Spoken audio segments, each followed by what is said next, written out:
आज की नई कहानी। राजा भोज हर दिन तैयार होकर सिंहासन पर बैठने के लिए राज दरबार पहुँचते रहे और हर दिन दिव्य सिंहासन की सुंदर पुतलियां जागृत होकर उन्हें टोकती रही। हर पुतली उन्हें राजा विक्रमादित्य के त्याग और शौर्य की अतुलनीय गाथा सुनाकर सिंहासन पर बैठने से रोक देती। अब तक आप 10 पुतलियों द्वारा सुनाई कथा पढ़ चुके हैं। आइए आज पढ़ते हैं 11वीं पुतली त्रिलोचना की सुनाई कथा। अगले दिन राजा भोज जब दरबार में पहुंचे तो 11वीं पुतली त्रिलोचना जैसे जागृत होने के लिए तैयार ही बैठी थी। त्रिलोचना बोली, हे राजा भोज, आप प्रतिदिन इस सिंहासन पर बैठने के लिए आते हैं और राजा विक्रमादित्य की कथा सुनने के बाद लौट जाते हैं। फिर भी आपने अब तक हिम्मत नहीं हारी। राजा भोज का अभिमान अब कम हो चला था। वे विनम्रता पूर्वक बोले, हे सुंदरी, आप हमें राजा विक्रमादित्य की कौन सी कथा सुनाने वाली है, कृपया सुनाएं। हमारे साथ साथ नगर की प्रजा भी अपने पूर्व राजा की वीरता और त्याग से परिचित होना चाहती है। त्रिलोचना ने मुस्कुराकर कथा आरंभ की। हे राजन, राजा विक्रमादित्य बहुत बड़े प्रजापालक थे।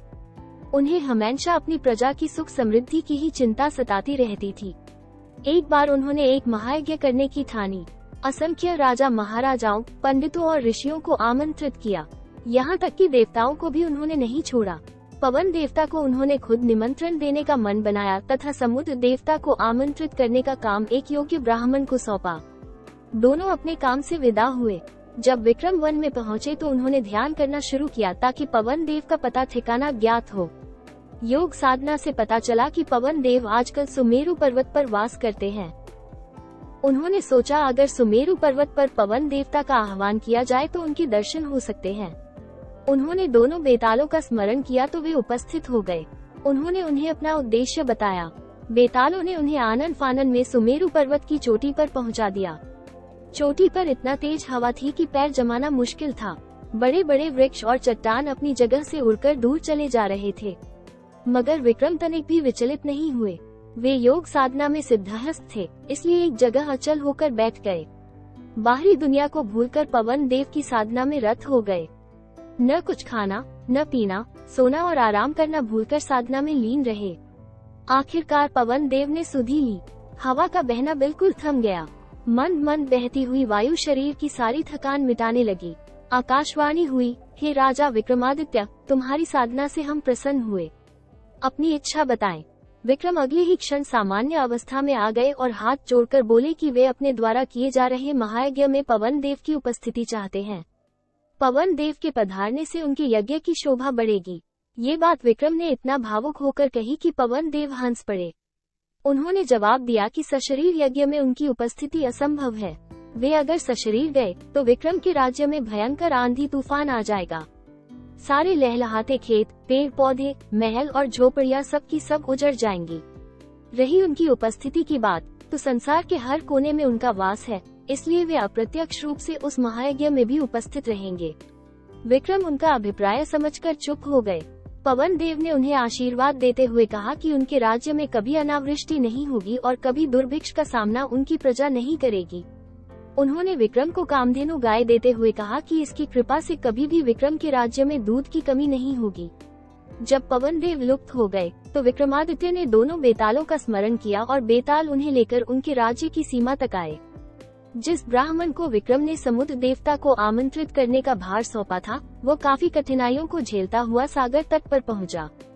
उसने कमर तक सागर में घुसकर समुद्र देवता का आह्वान किया। उसने बार बार दोहराया कि महाराजा विक्रमादित्य महायज्ञ कर रहे हैं और वह उनका दूत बनकर उन्हें आमंत्रित करने आया है। अंत में समुद्र देवता असीम गहराई से निकलकर उसके सामने प्रकट हुए। उन्होंने ब्राह्मण से कहा कि उन्हें उस महायज्ञ के बारे में पवन देवता ने सब कुछ बता दिया है।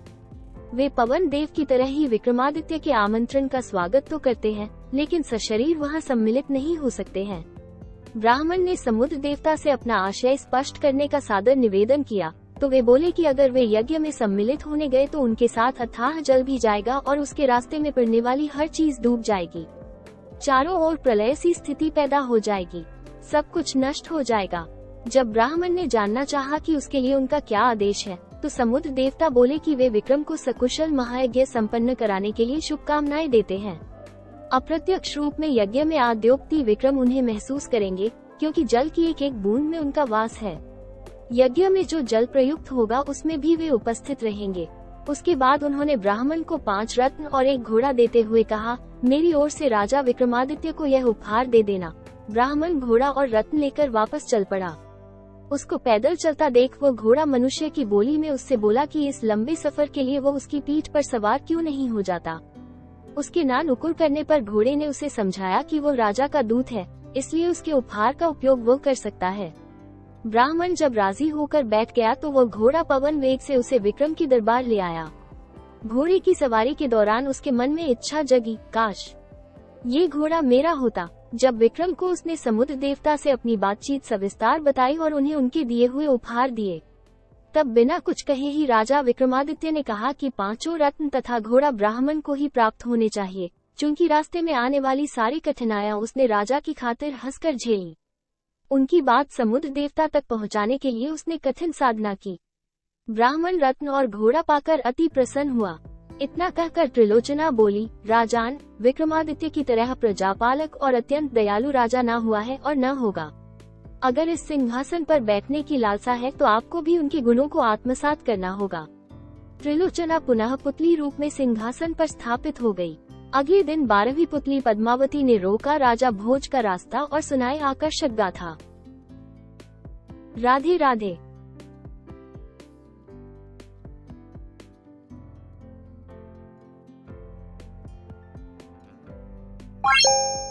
Bye.